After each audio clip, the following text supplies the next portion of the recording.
Hello and welcome to the Introduction to Autodesk Maya 16, Part 1 User Interface Overview. So we're going to be looking at a few topics today, very simple ones, just a quick overview. First one's going to be the actual viewport itself, where a majority of the work is going to be taking place. The second one will be the upper menu set, which is basically just a cluster of menus and sub-menus. The third will be the left menu set, which is predominantly your viewport settings, and then the last will be the right menu set, which is a lot of your information about what's going on in the scene at any one point. Okay, so this is going to be a really simple video. I'm going to try and take it as slow as possible. I'm very used to the software. I've been using it for just over a decade now, so a lot of this is what it might sound very complex. If you just bear with us during the lessons, you'll be able to really get the grasp of this and realise that a lot of it is just scary terminology and actually really easy functionality. So cool. So we're going to set off and we're going to open up Maya and we're going to have a look and we're going to have some fun. Okay. So this is Maya. This is generally what you're going to see when you open up Maya for the very first time. I know from experience and I know from teaching that a lot of people find it very intimidating at first because there's lots of different colours, there's lots of different little menus and lots of little boxes with numbers in. But we're going to go through it piece by piece and hopefully we're going to get a better understanding, just so it's not as scary. Maya is a great software to use. It's just can be a little bit intimidating when you first come to use it. So starting off, we're going to look at the very top of the screen, so where it says File, Edit, Create, Modify, Display, all this menu. This is your basic menu set which you'll get in any sort of software. Word, Excel, the game engines, Substance Painter, Photoshop, Marvelous Designer, they all have this menu. The thing about Maya's is actually a sort of like a poly menu. It's a poly menu.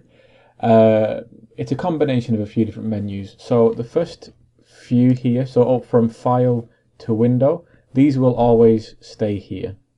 These will always be apparent. But everything down here, so in this case Mesh, Edit Mesh, Mesh Tools, Mesh Display Curve, all the way, they will change. And how they will change is with this little box here. It says modeling and then a little drop down arrow. If we click that drop down arrow, we're going to get a little list of modeling, rigging, animation, effects, rendering. So just for argument's sake, I'm going to click rendering and I want you to have a look. Keep an eye on this top menu here. So if I go click rigging, you can see this menu is now changed. From File to Window is still the same, but everything downwards has changed. Ignore Art 1, OpenFlight, because they are two plugins that I have for my modelling work. But you can see this has changed, and what's basically going on is these are all different proprietary functions. So each one of these drop-down menus now has a load of different functions for that specific thing. So we're in animation here, so we've got a lot of animation stuff. We go to modelling, then we've got a lot of modelling stuff, connect, crease, all this sort of stuff that we're going to get very familiar with. But just going back to the menu, so I'm back to modelling. File. This contains all your basic open a new scene, opening a pre-existing scene, saving the scene, incremental saving the scene, importing stuff, exporting stuff, sending to different files. We're going to cover this sort of stuff. There's actually a very important menu set down here, which is Project, Window, and Set Project. These, for me, are very important. I'll explain them in a bit. And then we've got Edit, Create, which has a lot of stuff. If we ever want to create like a cube or a sphere or a polygon or a NURB, all this information is here. Select, Modify, Display. Okay, so this is where we can get all our functions from. Okay. So the menu underneath this, we've just had a look at this dude here, this drop down menu, so we can change the top menu depending on what we want to do. So if we're only modeling, we just have it set to modeling and then we can do all our work. If we went then to animation, all our animation stuff is there. Okay, so these next 5 here are really simple. We've got new scene, we've got open scene. So I want to make a new scene, I can do that. I want to open a scene, I can open a scene. I can save a scene, I can move back or undo, and I can move forward or redo the last. Okay, so now this is where it might get a little bit kind of funny at first. These 2 groups of menus, so these 3 buttons here and this little box here, they're all combined, they're all connected to each other. So let's look at these 3 buttons first. In the middle, we've got our object. So this will always be selected when you open up Maya for the first time. This is basically, I want to select an object, and I just want to select that object. To the left of that, you can see now that this has changed, and there's some alteration, but don't worry about the alteration of this menu. This has now changed to hierarchy, so I now select an object in a hierarchy or hierarchical method. So don't worry about understanding what that means straight away. We're going to go over that inside class and projects anyway. And then the one to the right is the component, and this is how we can select objects in like face mode, edge mode, vertex mode, UV mode, tangent mode, all these different ways. Again, don't worry about knowing exactly what that means at first. I'm going to go through that and explain that as and when we come to using that. But let's just click this in the middle again to bring it back to object mode. And here, all these little blue buttons, which can be turned on and off, are just things we can actually select. So there's lots of different things that we can select. If we don't want to select a certain thing, we can turn it off. So now we won't be able to interact with those objects, or then we can just isolate everything else. So then we can only interact with that one object. So that's a very useful menu when you come to learn it. I'm just going to jump past these 2 because I don't use them, and I don't want to overcomplicate what I'm throwing at you in this first video anyway.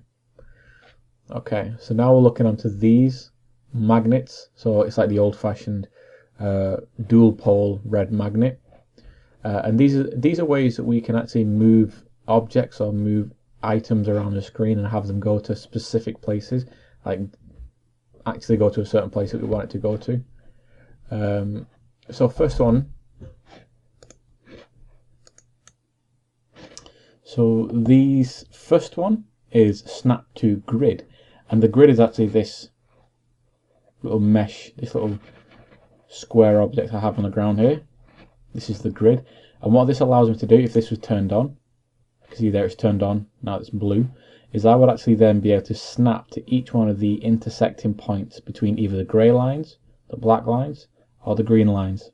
So I can actually snap and be very, very precise with my placement of my object or my component. The next one is snap to curve, and if we had a curve in the scene, which we will do, we will actually be covering curves, I will be able to snap my selected object or component to that curve to either then animate across it or to then create stuff like pipes or ropes or twisted stuff. You know, we can have a lot of fun with curves. The one next to it is snap to vertex, and I'll actually show you that in another video. It's very important, but it just means that I can actually then snap to very specific areas on a object, especially the more complex it gets, or the more I have to be very precise with where I place certain things. With that turned on, I can hit those perfectly. Okay, this one is projected center. So if I have something like a cube and I want to put something in the very center of that cube, I can use this projected center, and then it will then project, it will snap to the middle of that object. Now this can be a bit hit and miss depending on the object's sort of like structure. If you have a really amorphous shape, then it might not work how you particularly want it to, but it works perfectly with very, very basic shapes like sphere, cones, pyramids, cubes, all these different things.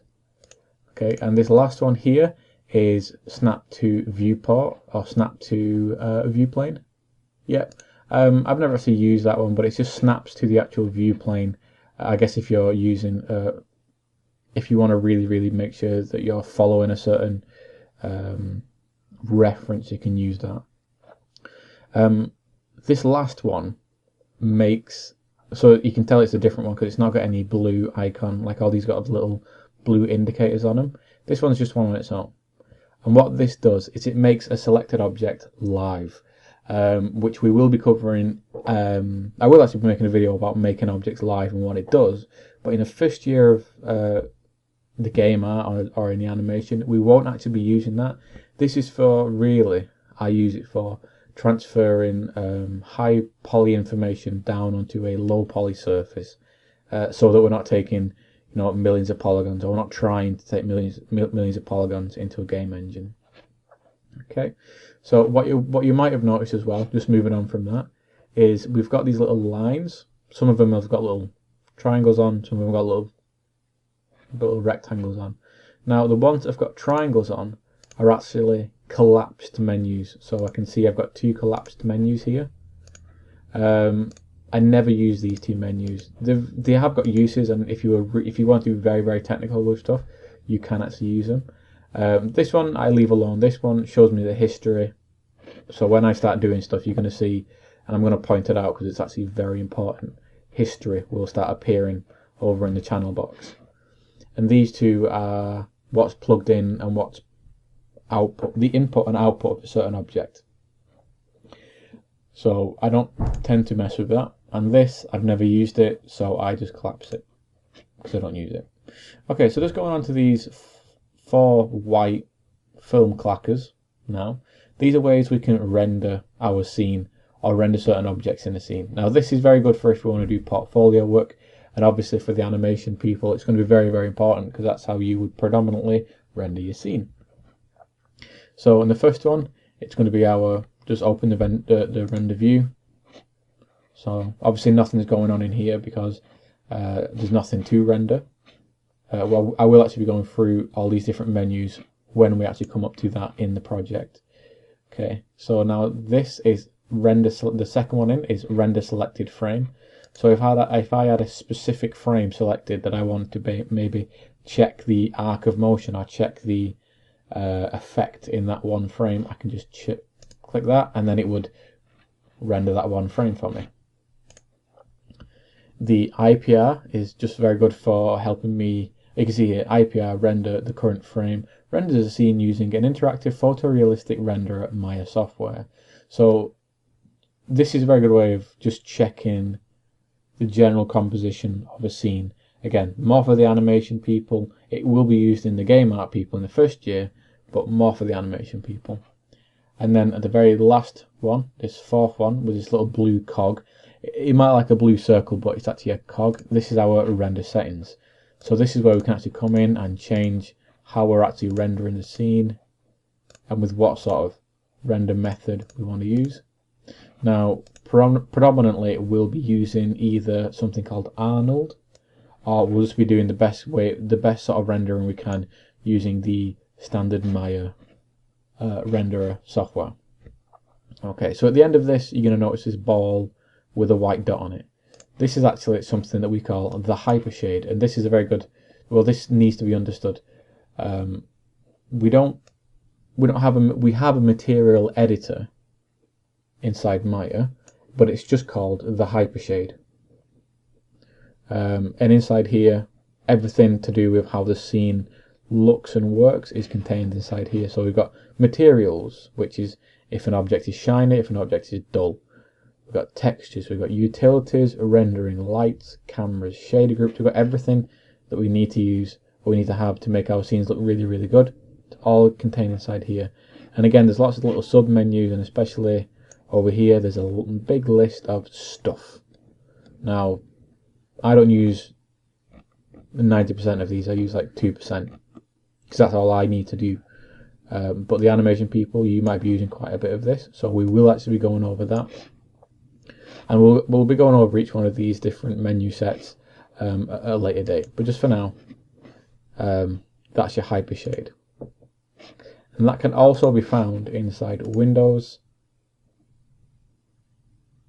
rendering editors, and then down to hypershade there. So whatever is on here on these menus can be found inside the top menu as well. So that's a second line of menus at the top set. The third one, or the shelves as we call them, these shelves are the most used functions of whatever menu set we're looking at here. So we're looking at curves and surfaces. These are all the most used functions inside curves, or functions for curves and surfaces. Inside polygons, which is the one we'll be using the most, you've got your primitives, your mostly used primitives, and then you've got your most used functions, and then you've got UVing. So this green set here is got a different functionality. This isn't actually modeling, but again, we'll be going over that at a later date. And again, sculpting, rigging, animation, rendering. These are all the most commonly used functions inside that specific group.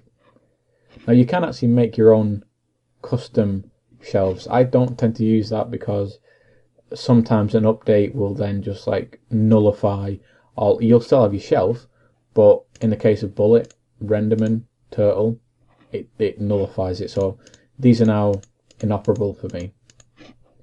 So I just tend to use the standard menu sets, but you can, and we will actually be doing a very short video about how to just make custom shelves. Okay, so now we're going to work our way down to the middle of the screen, the big blue area here. Now, and this includes this group of menus up here. So this is the viewport. This is where if we were to create something, it would be viewed. So now I've created a sphere. You can now view the sphere inside the viewport. Now I have got some information inside my viewport which you won't have as default. We've got a focal length, this menu in top right and this menu in top left. Now the menu in the top left is actually really useful to do, useful to have, because it shows you the amount of polygons, edges, verts, faces, triangles inside the scene. So we will actually be using that at some point.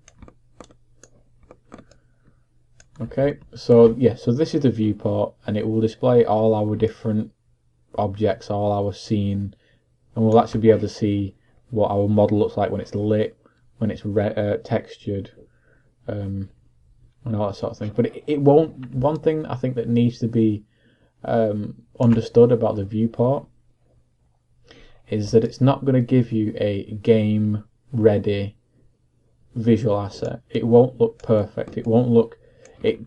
It's gonna look a little bit nasty sometimes, because this viewport and Maya in general is not set up to render beautiful objects on the fly. It's made to just show you your object. So it's not. It doesn't look all that nice at first. So just don't worry about it not looking nice. It's made to look. It's made to be functional, not aesthetic. That's when we're worrying about either rendering or sending it into a game engine. Okay. This is the viewport. So up here on this menu bar, so we're still looking at the viewport here. We've got view, shading, lighting, show, render, panels, and then a bunch of settings underneath. So I'll actually bring back my sphere for this. That's my sphere. So view just allows us to change some settings, maybe look at the selection, undo the view change some of the camera settings. A lot of this is technical art information, so like dolly zoom, track tool, a walk tool, fly tool. This a lot of this sort of like camera work. Shading is how we actually see the object. So at the minute we've got smooth shade all, but if I just wanted to see the wireframe, which is this network of lines, I could choose wireframe, and then you can see there that it's just turned to this blue wireframe. Or I can use the smooth selected object, so everything's a wireframe until I select it. Flat shade all, which gives everything a very hard edge. Flat shade on selection, which is like smooth shading on selection, but with a flat shading. And then bounding box, which is just like the area the object takes up. Now, it's fun to just play around with those settings and see what they do. And you've got X-ray where we can see through stuff, which is very useful. Wireframe unshaded, which shows us this, so we can actually see the wireframe makeup. All these different, so you got a lot of different settings you can play with. Then you got lighting, use flat light. So we've got no lights in the scene at the minute, so let's just bring in a light. Again, I'm just going to rush through this section because I don't want to take up too much time.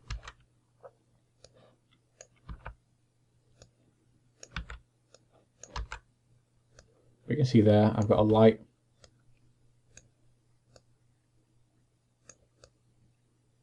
So I can now interact with my cube. Oh, not my cube, sorry, my sphere. So that's it. And then show, I can actually turn on and off different assets. So if I don't want to see any geometry, I can go find geometry, or I can go find polygons, turn them off, so now they've been hidden. Or if I don't want to see the light, I can go to lights and then turn the light. So it's not actually going to get rid of the light itself, but it's going to get rid of the little gimbal. Oop. And then render. These are different ways we can actually choose to render the view. And then panels we can change if we want to be in perspective. So we will actually be going over this in more details. Again, I'm trying to be quite quick with this overview. And then this line underneath it, if you hover over, you can see they all have different menus. So select camera, camera attributes, bookmark, image planes, 2D pan zoom, grease pencil. Grease pencil is a good one for their animators, so it means you can actually like onion skin on your frames. Grid, which can turn on and off, and then bits for rendering. And then here we've got some hotkeys for just making everything wireframe, ambient occlusion. So we'll be going over that. I think I've spent enough time on the viewport now. We'll be going over that a lot more later on. So now on the left we've got a group of menus. So at the very top we've got ways we can select objects.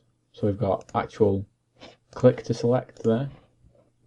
We've got a lasso select here.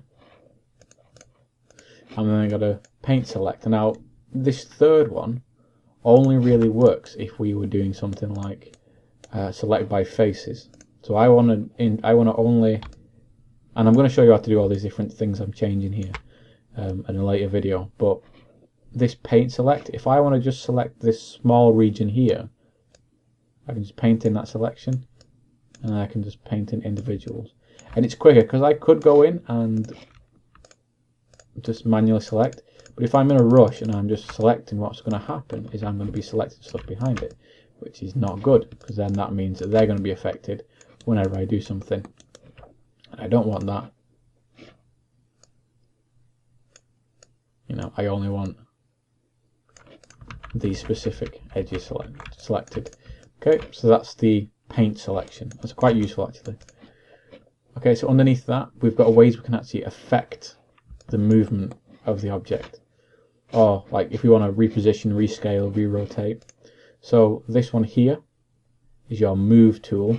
Now, one thing that I'm going to try and get through to both my animation and my game students is the habit of not using the word move, but using the word translate. More for the game people, but it's just useful to know, because translate just means to actually move in one of the vectors, one of the axis, X, Y, Z. Okay. And then we've got the rotate tool. So yeah, this fourth one here, it's like a white box with these 4 blue arrows that allows me to actually move objects. The one underneath it, which is like a white box with a blue semicircle around it, that's my rotate tool. So I can actually just rotate my object around. And then the one underneath it, it's like box within a box. That's my scaling tool, so I can actually make something bigger and smaller. Okay. Now in this like group of 7 keys here, this group of 7 buttons, the one at the very bottom here is a very useful one, because if you notice, I've just made a cylinder there, and now we've got the same icon here. Now if I go and make a pyramid, you can see there then, and then that is basically the use last tool function. So the last thing I used is going to be displayed inside there. So if you've got if you're using something which is buried inside menu, inside menu, inside menu, you don't have to keep going through that all the time and finding it. Hopefully it's just going to be right here. You can, as you start just using that again. We'll be going over that again in the video. Let me just get everything back to normal. Okay. Now underneath here are different view setups to actually change the actual viewport, because at the minute we're in the perspective view. You see here, it's down at the bottom there, it says persp for perspective, which is the very top icon here.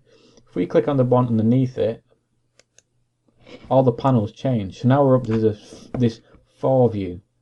So it's the 4 views we've got. If we go from top left to bottom right, we've got the top view here, which shows us a orthographic view from the top. We've got the perspective view, which allows me to tumble and move around my object. Then we've got the front view at the bottom left, which allows me to actually view the object from an orthographic front view. And then we've got the side view, which allows me to view the object from a orthographic side view. Okay, so then the one underneath that gives me the perspective menu, and then something called the outliner, which if anything is inside the scene. So I'll just make a bunch of things. You see here now that we've got different things inside here. We've got the sphere, the cylinder, and the pipe. So this outliner, which is what I've just brought up here, which is this button here, this gives us a list of all the things in the scene. Underneath there, this is for the animation people, and you will be learning this from one of your other tutors. This is the animation graph. So it doesn't look like much at the minute, but if I just do a quick bit of animation,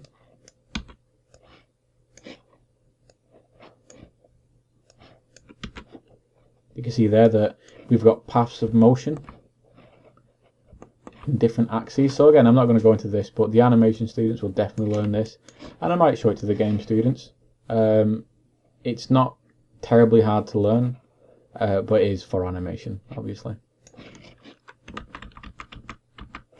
Okay, so now underneath that is the hypergraph menu and the perspective menu. So if you're working on making different materials or you're applying different textures to an object, you don't have to have a floating menu everywhere. You can just click on this 5th one down, and then you'll get the hypergraph. And then the 6th one down is the connection editor, the animation graph, and the perspective. And then there's lots of different ways you can customize. Generally I tend to work between the perspective and the 4 view. Every so often I'll be in the outliner and the animation graph, but generally perspective is good for me. Okay, so now we've got the right view here, and this one can be a little bit weird. What I want you to think about this right view, there's this top section of it. So if we break this section into 2 bits, so I'll just hide this bottom bit. This whole section here, this is coordinate data. So you got here translate. This is what I was saying before, that even though this is the move tool, its movement is referred to as translate. So if I do move this around, you can see here that the numbers are changing, and this is where I really don't want people to get too freaked out about. These are mathematical coordinates of the position of the center mass of this object. Now it sounds really complex, but again, I'll be doing a video on axis and scale and rotate and stuff. So that's all that means. When it says translate XYZ here, it means the position of the object. Rotate XYZ, same thing. So if I rotate around the Z axis, you can see there the numbers are changing. The Y axis and the X axis, see the numbers are changing. Scale does the same thing, so I'm going to scale across the X axis. So it's not actually updating the information, unfortunately. There we go. So it's information, it's okay, yeah. So it's updating the information there. You can see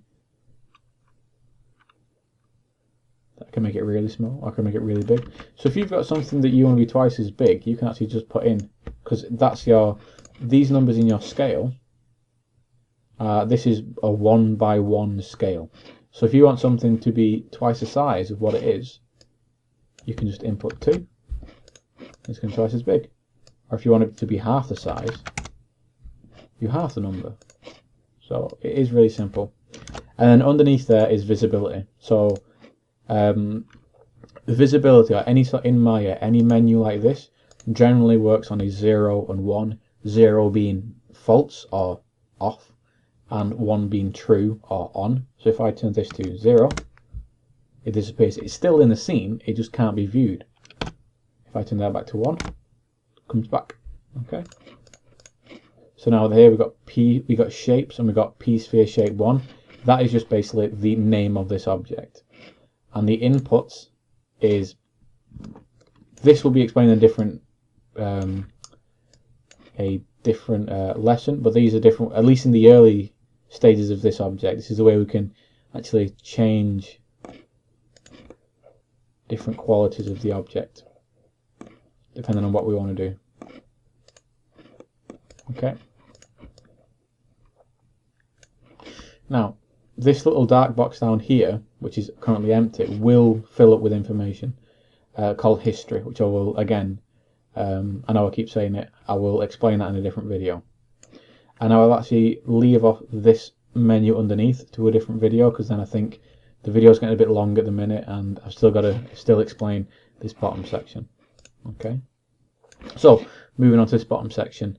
Again, this is more for the animation people. The game people might be using this to simulate certain like cloth dynamics for static objects, but generally this is very much an animation area. So this very top line here, we've got all the numbers, that's your timeline, or as I like to call it, your scrub line, because you get to scrub across it. These are all different frames. So frame 1 to frame 120. I can change the amount of frames I can view on the timeline. I can change the amount of, so at the minute I can only go up to 200 frames. I can change the amount of frames I can see. So at the minute I've just input 2000. So now I can see 2000 frames on my timeline. And then we've got animation layers, character sets, bits of information. So we can animation preferences here. And then down here at the bottom it says Mel. This is something that we're not going to use, or if we do, I'll be using it very, very sparingly, because it's something that I myself am not too good with. This is Mel and Python. You might have heard these before.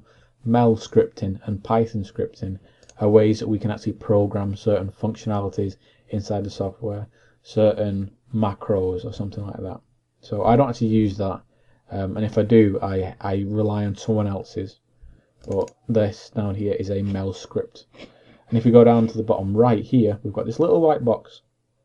Now, this unassuming white box actually brings up a very important menu. And during the year of you that I'm going to be teaching you, I might have this open and I might be looking at this, and you might not have a clue what I'm looking at. But basically, this is tracking all the different things that I've done while this scene's been open. And this might look like complete nonsense at the minute, but if you really want to get into this, I would absolutely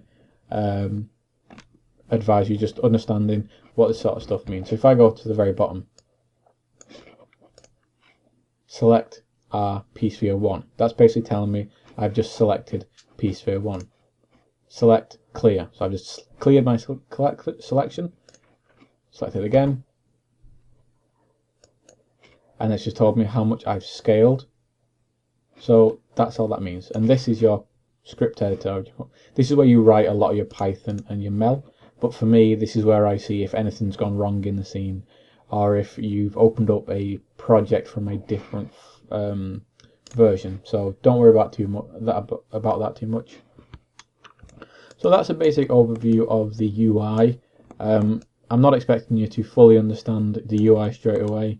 It's just trial and error, practice, practice, practice. And during these videos, and during in class as well, we will just be all over this menu set, and it'll become very, very clear, very, very fast. Okay, so take some time, get used to looking at this, and have some fun.